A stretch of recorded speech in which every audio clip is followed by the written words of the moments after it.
শাওনদেরকে ওয়াসিকে ফলাইতে হবে। এবং 24 ঘন্টার আলটিমেটাম দিচ্ছি, যদি তাদেরকে গ্রেফতার না করা হয় এ ধরনের শাওনদের ওয়াসিকে ফলাইতে হবে।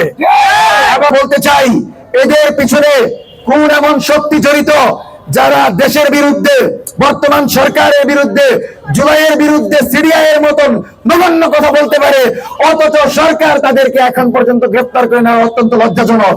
যারা টাকার বিনিময়ে খাটে খাটে দৌড়িয়েছে, আজকে তারা আওয়ামী লীগের টাকায় আবারও খুনি লীগকে বাংলাদেশে পুনর্বাসনের জন্য দায়িত্ব নিয়েছে। আমরা আপনাদেরকে জানাতে চাই, যদি কোন শক্তি আবারও আওয়ামী লীগের পক্ষে ন্যারেটিভ তৈরি করে, তাদেরকে প্রকাশ্যে বিচারের মুখোমুখি করতে হবে। আপনাদের সবাইকে জানাচ্ছি, এই শাওন সেই ব্যক্তি যিনি আসিফ নজরুল যখন ইন্টারিমে দায়িত্ব ছিল, ইন্টারিমে থাকাকালীন সে জুলাইয়ের পক্ষে থাকার নাটক করেছে, আর এই শাওনরা কখনো জুলাইয়ের বিরুদ্ধে লাগাতার বক্তব্য দিয়ে গেছে। আমরা বলতে চাই, এদের পিছনে কোন এমন শক্তি জড়িত যারা দেশের বিরুদ্ধে, বর্তমান সরকারের বিরুদ্ধে, জুলাইয়ের বিরুদ্ধে সিরিয়ার মতন নগণ্য কথা বলতে পারে, অথচ সরকার তাদেরকে এখন পর্যন্ত গ্রেফতার করে নেওয়া অত্যন্ত লজ্জাজনক।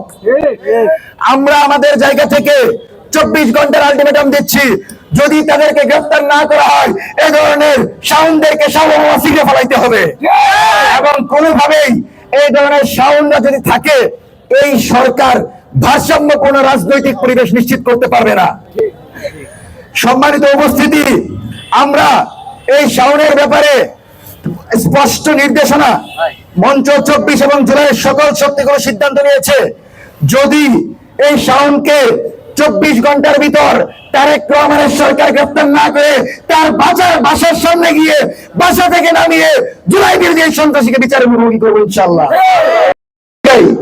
এই ধরনের শাওনের পক্ষে কালচারাল ফ্যাসিস্টরা তার বয়ান তৈরি করছে। সরকার যখন ক্ষমতা নিয়েছিল, আমরা দেখেছিলাম যে এই ধরনের ফ্যাসিস্টরা নিজেরা বলেছিল যে বিএনপি এবং জামাতের ষড়যন্ত্র এই আন্দোলন হয়েছে, বিএনপি জামাতের ষড়যন্ত্র জুলাই হয়েছে, এবং বিএনপির একজন সুমা ইসলাম মনি, তার নাম হবে, এই গিনিপিগ বলেছে যে এই আন্দোলন নাকি একটা ষড়যন্ত্র ছিল।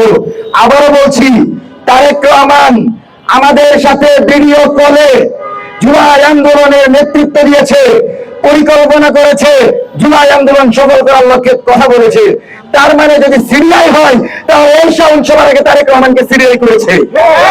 সুতরাং এই শাওনকে যদি গ্রেফতার করা না হয়, আমার মনে হয় এরা আগামীতে আওয়ামী লীগকে পুনর্বাসনের দায়িত্ব যথাযথভাবে নিয়ে এই সরকারকে 2 বছরের ভিতরে উৎখাত করবে। সুতরাং সরকার বিরোধী এই ধরনের ষড়যন্ত্রকারীকে দ্রুত সময়ের ভিতর গ্রেফতার করতে হবে।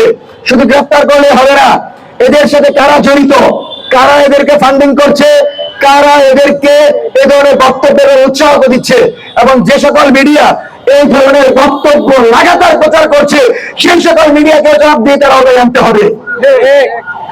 আমি একটা জিনিস